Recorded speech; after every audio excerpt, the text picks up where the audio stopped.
Shooting করতে গিয়ে সেই দিন অভিনেতা রাহুলের সাথে কি হয়েছে আপনারা দেখতেই পাচ্ছেন। বুকে প্রেম মনে আশা নিভে যায়। হ্যাঁ এখানে কত দেখছেন? আচ্ছা, এই খালটা এখানেই এতটা জল। এইখানে জলটা ঘুরিয়ে দেয়। আচ্ছা, জল আছে। মৃত্যুটা এবং তার সঙ্গে যে সত্যি কথাটা যেটা আপনারাও সবাই বলছেন সেটা যেন মানুষের সামনে তুলে ধরা হয়, যাতে ছেলেটা বড় হলে বা জানে যে আমার বাবা চলে গেলেন এইভাবে। এইটুকুই আমাদের বলার। আর পিয়ারে গানটা আমি শুনছিলাম সোশ্যাল মিডিয়াতে এবং ওর ছবি দিয়ে চলছিল। রাহুল অসাধারণ একজন অভিনেতা ছিল, অসাধারণ একটা 42 বছরের ছেলে, একটি এত ভালো অভিনেতা এবং আমার সঙ্গে ওর প্রথম ছবি। শেষ পর্যন্ত রাহুলের মৃত্যু নিয়ে চাঞ্চল্যকর তথ্য দিল ডিরেক্টর রাজ চক্রবর্তী, এমনকি প্রসেনজিৎ ব্যানার্জি। সেই দিন আসলে শুটিং টাইমে এই অভিনেতা রাহুল ব্যানার্জির ওপর কি হয়েছিল, কেনই বা সে না ফেরার দেশে চলে গেছে, তার আসল সত্য এই ভিডিওতে জানতে পারবেন। আদৌ কি এইটা ঘটনা নাকি দুর্ঘটনা? তাছাড়াও সবাই বলছে সিসিটিভি ড্রোন ফুটেজে নাকি রাহুলের মৃত্যুর আসল চাঞ্চল্যকর ফুটেজ রয়েছে।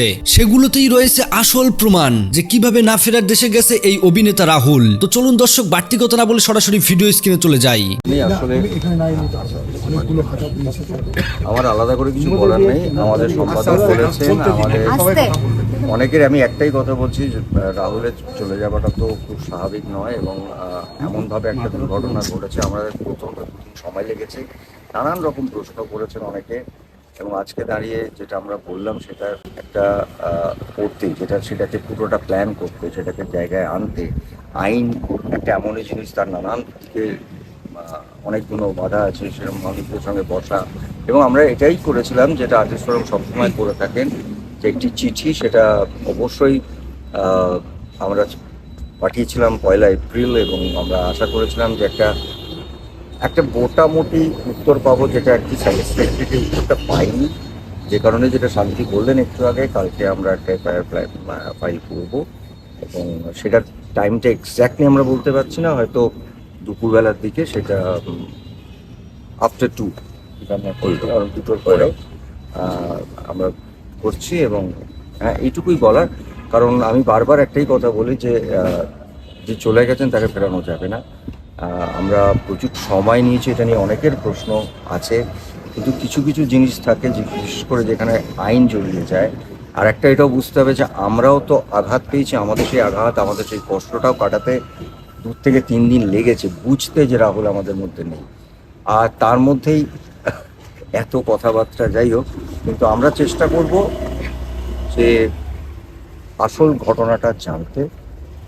আমরা আপ্রাণ চেষ্টা করব এবং তার জন্যে আমাদের পুরো আর্টিস্ট ফোরামের টিম, সব এখানে যারা দাঁড়িয়ে আছেন তারা বুঝতেই পারছেন সারা দিন কাজ করেছে। কিন্তু এইটার পেছনে যে মানে আমরা যেটাকে ব্যাকস্টেজে কি হয় বলি, সেখানে যে কত মানুষের কত পরিশ্রম চলছে, অক্লান্ত পরিশ্রম চলছে, সেটা সবসময় ভিডিওতে বা সোশ্যাল মিডিয়াতে হয়তো নাও বলা যেতে পারে।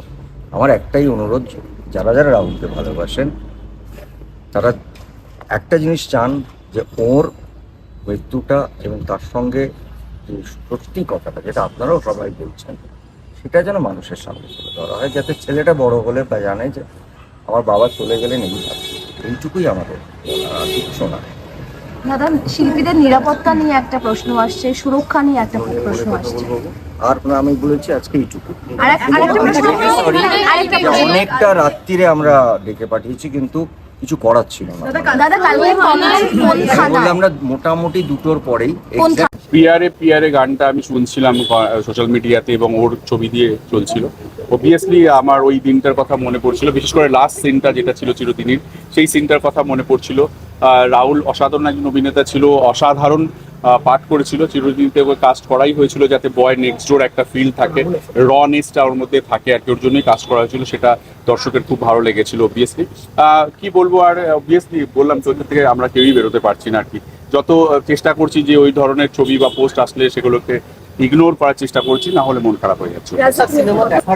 না না, আমি কোনোদিন বলিনি, কোনোদিন আমি বলিনি।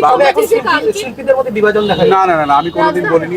আমি এক মিনিট, প্রথম কথা হচ্ছে কোনো সিনেমা দেখার জন্য, এক মিনিট, কোনো কাজ, সিনেমার বা কোনো ক্রিয়েটিভ কাজ দেখার জন্য কাউকে ফোর্স করা যেতে পারে না। যদি তোমার কাজ পছন্দ হয় সে নিজে নিজেই দেখবে। এটা ভুল তথ্য, ভুলভাবে বলা হয়েছে। কোনোদিন আমি বলিনি না এইটা সিনেমা, বাংলা সিনেমা পাশে দাঁড়ান, সিনেমা দেখতে আসুন। আমার সিনেমা যদি দেখতে ইচ্ছে না করে কেউ দেখবে না, ব্যাস সোজা হিসাব।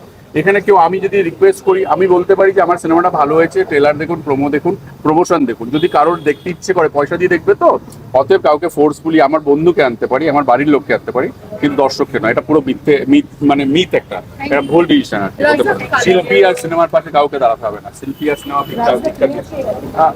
অবশ্যই রাহুলের এই ঘটনাটা অবভিয়াসলি আমাদের জন্য খুবই দুঃখজনক। পুরো ইন্ডাস্ট্রি এটা এখনো এই ট্রমা থেকে বেরোতে পারেনি। কি বলবো, যে একটা 42 বছরের ছেলে, একটি এত ভালো অভিনেতা, এবং আমার সঙ্গে ওর প্রথম ছবি, ওরও প্রথম ছবি ছিল, আমারও প্রথম ছবি অবভিয়াসলি। এবং আমি রাহুলের কাজ দেখতাম। রাহুল ব্রিলিয়েন্ট অ্যাক্টর ছিল, খুব ভালো লিখতো, ভালো থিয়েটার অ্যাক্টর ছিল।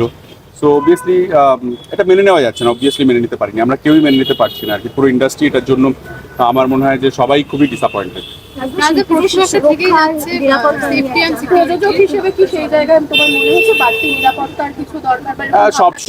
সবসময় আমার মনে হয় একটু নিরাপদ থাকাও ভালো, একটু এক্সট্রা নিরাপদ থাকা উচিত। এবং আমি সবাইকে একটা অন্যভাবেও বলতে চাই যে নিজেরাও নিজেদের নিরাপত্তা একটু বুঝে নিতে হবে আর কি। যে আমরা যখন কাজ করতে যাব, এরকম ধরনের ঘটনা যাতে আগামী দিন না ঘটে, আমরা এমন কিছু করবো না যাতে আমাকে বাড়ি ফিরে আসতে হয়। আমার বাড়িতে বাচ্চা আছে, আমার ফ্যামিলি আছে, আমার বন্ধু বান্ধব আছে, তারা সবাই ওয়েট করে থাকে। শুধু আমি অন্যের উপরে আমি নিজেকে ছেড়ে দেবো না, আমি বুঝবার চেষ্টা করবো আগামী দিন যাতে এই ঘটনাটা না ঘটে। তার জন্য সবাইকে আমার এটা বিনীত অনুরোধ। আমরাও যখন কাজ করি তখন কিন্তু বোঝার চেষ্টা করি যে কোনটা আমরা করতে পারবো, কোনটা করতে পারবো না। দেখো, এই ঘটনাটা কি ঘটেছে এখন অবধি আমাদের কাছে কারো কাছে ক্লিয়ার নয়। এক রকমভাবে পুরো জিনিসটা আসছে। যতক্ষণ না পুরো ঘটনাটা সবার কাছে সত্যিটা উঠে আসছে, ততক্ষণ এর উপরে কোনো কমেন্ট করা আমার ঠিক হবে না। বাট নিরাপত্তা অবভিয়াসলি সবার ক্ষেত্রে দরকার। সে একজন টেকনিশিয়ান হতে পারে, একজন আর্টিস্ট হতে পারে, একজন ড্রাইভার হতে পারে, সবার ক্ষেত্রে। যেমন আমরা গাড়িতে উঠেই সবাই বলি যে একটু তাড়াতাড়ি চলুন দাদা, একটু তাড়াতাড়ি চলুন। হয়তো সেই প্যাসেঞ্জারের তাড়াহুড়োর জন্য সেই ড্রাইভারেরও ক্ষতি হতে পারে, সেই প্যাসেঞ্জারেরও ক্ষতি হতে পারে। অতএব আমাদেরকে বুঝতে হবে যে আমরা সবাই নিজে সেফ থাকলেই অন্যকে সেফ রাখতে পারি।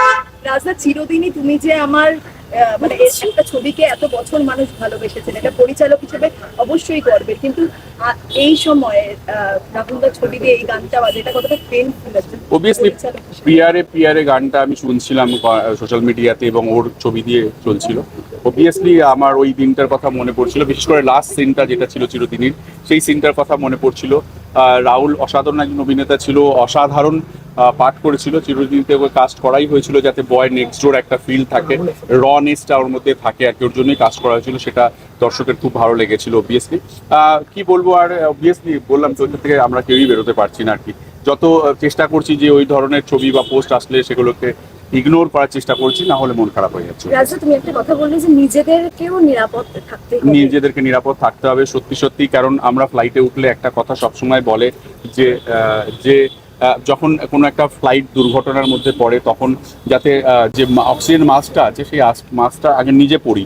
আমি যদি সুস্থ থাকি, আমি যদি নিরাপদ থাকি, তাহলে আরও 4টে লোককে নিরাপদ রাখতে পারবো।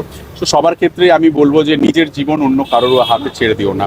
অন্য কে তোমাকে কিভাবে দেখছে, প্রত্যেকের ন্যারেটিভ আলাদা হয়, প্রত্যেকটা মানুষের ভাবনা চিন্তা আলাদা হয়, যাতে আর একটা রাহুলের মতো কোনো দুর্ঘটনা না ঘটে। তার জন্য আমি সবাইকে বলবো যে নিজের নিরাপত্তা নিজেও বুঝে নাও। যে ওই বললাম যে গাড়ি হেলমেট পরে চালাও, গাড়ি বেল্ট পরে চালাও, গাড়িতে উঠে তাড়াহুড়ো করো না।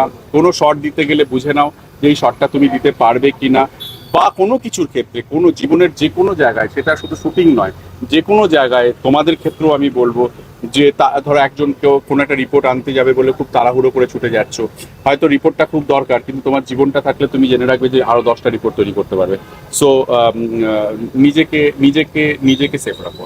তবে রাজা, শখের ক্ষেত্রে তো শিল্পী এবং কলাকুশলীরা দায়বদ্ধ থাকেন। কিসের জন্য? না, শিল্পী দায়বদ্ধ যখনই হয়ে যাবে তখনই তাকে মিসইউজ করা হবে আর কি। যখনই তুমি দায়বদ্ধ হয়ে যাবে তখন মিসইউজ করাবে। প্রত্যেক মানুষের নিজের একটা 100% করতে পারে, কেন পারে না? তুমি সিনিয়রদেরকে জিজ্ঞাসা করো যে আমি দায়বদ্ধ যখনই হয়ে গেলাম তখন কিন্তু আমাকে দিয়ে ভুল কাজ করানো হবে। কিন্তু আমি যদি স্ট্রং হই, আমি যদি স্ট্রিক্ট হই যে আমি এটা পারবো না, আমাকে কেন এটা দিয়ে সেটা আমাকে দিয়ে করানো হচ্ছে না, এরকম কিছু নয়। কিন্তু শিল্পীদের ভয়েস কিন্তু ভীষণ স্ট্রং, বা যে কোনো শিল্পী কিন্তু ভীষণ স্ট্রংলি নিজের কথাটা বলতে পারে। আর যদি সেই কথাটা না বলতে পারে তাহলে তাকে কিন্তু শিখতে হবে যে নিজের সেফটির কথা বলতে আর কি। শুধু কারণ দেখো, আমি বললাম যে তুমি আমার সেফটির দায়িত্ব নাও, তারপরে আমার কিছু হয়ে গেল, আমি চলে গেলাম, আমার পরিবার বিপদের মধ্যে পড়ে গেল, তারপরে সে যে বললো যে আমি তো বুঝতে পারছি না কি করে হলো, এটা তো বললে হবে না। আচ্ছা রাজদা, বাংলা সিনেমার জন্য তোমরা সবাই শিল্পীকে বলেছো এক হওয়ার কথা, সেখানে দেখা কোন যাচ্ছে শিল্পীকে?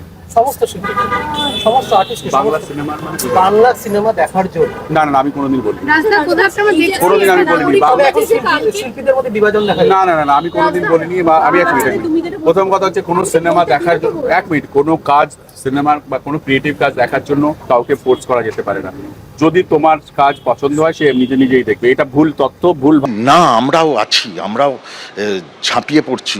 ওর কি হয়েছে, এই তো দেখুন, এই তত্ত্ব, এই দেখুন, এই পারমিশন লেটার, এই আমার নিরাপত্তা, এই সুরক্ষা ইয়ে ছিল, কাম আউট।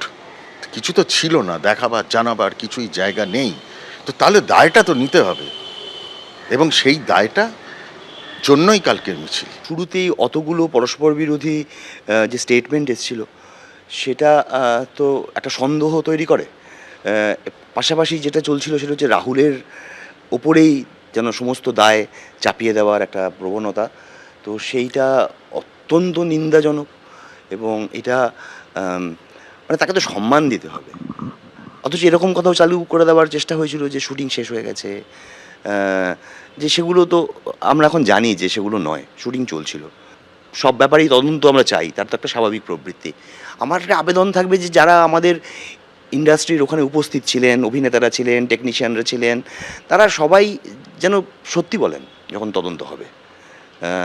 যদি কোনো অপকর্ম হয়ে থাকে তারা যেন সেই অপকর্মের দায় না নিয়ে ফেলেন। পারমিশন আছে কিনা, পুলিশের পারমিশন আছে কিনা, কিচ্ছু জানানো হয় না। এটি সম্পূর্ণ প্রযোজক সংস্থাকে দায়িত্ব নিতে হবে যে তারা সেখানে গেছেন, কোনো কিভাবে গেছেন, কোনো আজকে পুলিশ বলছে তাদের কাছে কোনো পারমিশন ছিল না, কোনো পারমিশন নেওয়া হয়নি। তাহলে এরকম একটি দুর্ঘটনা প্রবণ অঞ্চলে কি করে এটা করা সম্ভব হলো? যেখানে করলো সেখানে কোনো পারমিশন ছাড়া এইভাবে কেন করলো, কিসের জন্য করলো? এটা আমার সত্যি খুব প্রশ্ন। বন্ধুরা, এতক্ষণ থেকে পুরো ভিডিওটি প্রথম থেকে শেষ পর্যন্ত দেখার জন্য আপনাদেরকে অসংখ্য ধন্যবাদ। পুরো ভিডিওতে দেখতেই পেলেন অভিনেতা রাহুল ব্যানার্জির মৃত্যু নিয়ে প্রসেনজিৎ ব্যানার্জি, তাছাড়াও অন্যদিকে ডিরেক্টর রাজ চক্রবর্তী কি বলল তা আপনারা শুনতেই পেলেন। সবাই বলতেছে এইটা একটা অ্যাক্সিডেন্ট, কিন্তু এইটা মেনে নেওয়া খুবই কষ্টকর। কেউ মেনে নিতে পারতেছে না রাহুলের এই অকালে যাওয়ার বিষয়টা নিয়ে। তাছাড়াও সবাই বলতেছে রাহুল নাকি খুবই ট্যালেন্টেড ছিল, নিজেই স্ক্রিপ্ট লিখতো, মুভি ইন্ডাস্ট্রিজের পাশাপাশি সে বিভিন্ন সিরিয়াল, ওয়েব সিরিজের কাজ করত, যেগুলোতে তার প্রচুর জনপ্রিয়তা ছিল। তবে অভিনেত্রী শ্রেতাকে বাঁচাতে গিয়েই কিন্তু আজ আমাদের মাঝখান থেকে রাহুল নেই। তবে বন্ধুরা, এখনো কিন্তু আসল সত্যটা সামনে আসে নাই। সিসিটিভি ফুটেজ ফাঁস করলেই বেরিয়ে আসবে আসল সত্য। তো এই বিষয় নিয়ে আপনাদের কি মতামত অবশ্যই কমেন্ট করে জানাবেন, পারলে ভিডিওটি শেয়ার করবেন। ধন্যবাদ।